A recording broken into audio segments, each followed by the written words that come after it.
I just for wanted people, fun. You're just I wanted people to think I was cool. Hi, Alycia, Kaitlyn, and Aisha. How are the three of you? Hi, doing good. Thanks, how are you? Good. Well, this is the most gorgeous cast ever, honestly. I absolutely loved this series. I binged it in a day, and I love it when a series can both make me cry and laugh, so congratulations to the three of you. Oh, thank you. Kaitlyn, you love, an intense role, and it seemed like you had a blast playing Belle. I'm honestly just want to take me back to the scene where you're belting out Katy Perry's Roar. This little fun singing cameo, and Dan Levy's film Good Grief. So is it just your passion to have these wild singing parts while on film? Did I sing in Good Grief? Or no, did I? I can't remember. Like the funeral sing. Yeah. You have to I'm just doing something cringy most of the time. Right. Yeah. I think I like I guess embarrassing myself a bit. No, that was not in the script. When I first read the story, it was kind of a 2 weeks before decision that Sam Strauss, our writer-creator, had this idea of I was supposed to read some poem aloud, and instead she was like, I want you to belt Roar by Katy Perry. And I just, I just had to go for it. And it was really, I know it looks cringy, and it really did feel cringy. It really did. I loved it. That was definitely one of the more memorable, funny scenes in it. Well, Alycia, one of my favorite scenes is later in the series when your character Mila, she's going to her dad, finally accepting what's happened to her. It was just such an emotional scene. I think it's one of your best performances to date. Oh. How do you decompress after a scene like that? Thank you. Really so good. It's oh my really, God. really lovely. I don't know that I fully decompressed. To be honest, I really do think that this role was quite challenging in that, that character is fighting the entire time, right up until the end, where I think she finally is sort of maybe releasing a little bit, but there is just so much anger and guilt and shame and desperation and pain. And so it did linger, I think, for a little bit. And we were also shooting really, really fast.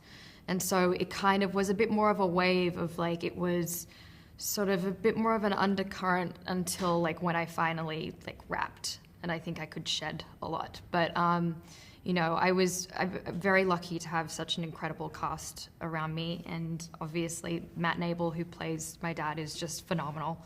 And Sam Strauss just wrote such an extraordinary character arc and a beautiful scene, which is it is so heartbreaking. The first time I read it, I was immediately choked up, started tearing up, because it's so raw and emotional. So, I was very lucky to play something like that, but it was definitely heavy, yeah. Yeah, no, definitely heavy. Well, Aisha, obviously this series touches on how we're all, obsessed with being online and reading comments, and I'm guilty of always comparing myself to others. And I even think I asked Alycia this when I interviewed her for It's What's Inside, but how do you deal with the negativity, and do you take social media breaks? I know we all have to be on it for our jobs, but how do you deal with, what's your relationship like with social media? I think it's something that we all deal with, regardless of what industry you're in. It's become kind of a part of all of our lives. Yeah.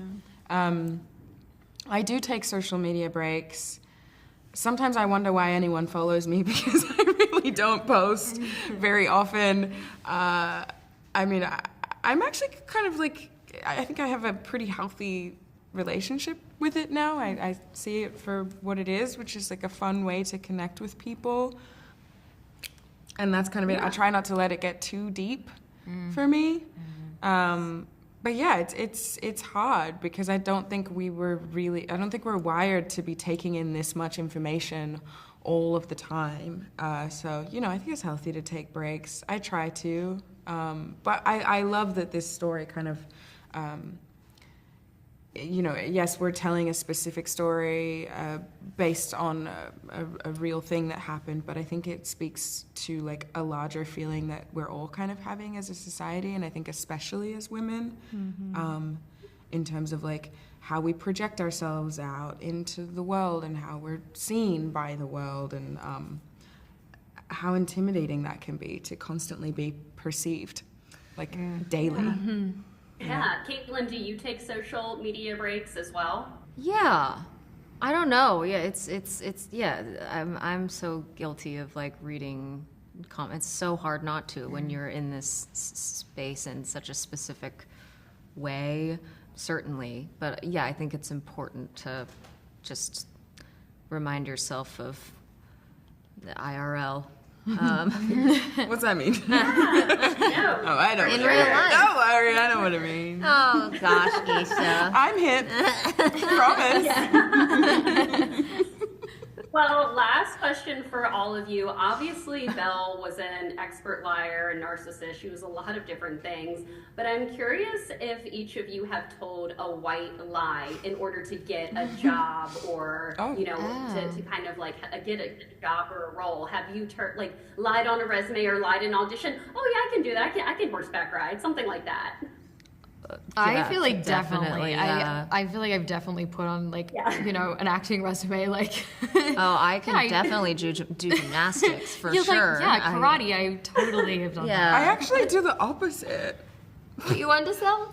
I do. If someone's like, do you think I'm like once or twice, like I will undersell maybe as a way to protect myself. But I did used to tell people I was related to Snoop Dogg. So that wasn't like, I wasn't trying to get a job or anything. I just wanted people, fun. I just wanted people to think I was cool. A good conversation starter. Yeah, they believed me, weirdly enough. Nobody questioned me on it. I said, okay. Okay. Yeah, well, they are giving me the wrap. It was so fun to chat with the three of you, and I am so excited for audiences to continue watching Apple Cider Vinegar. It was like truly the watch that I needed, this weekend. I'm so happy that you guys did interviews today. It was so lovely to chat with the three of you. Well, thank you so Likewise. much. Thank you so much. So good to see you. Thank you.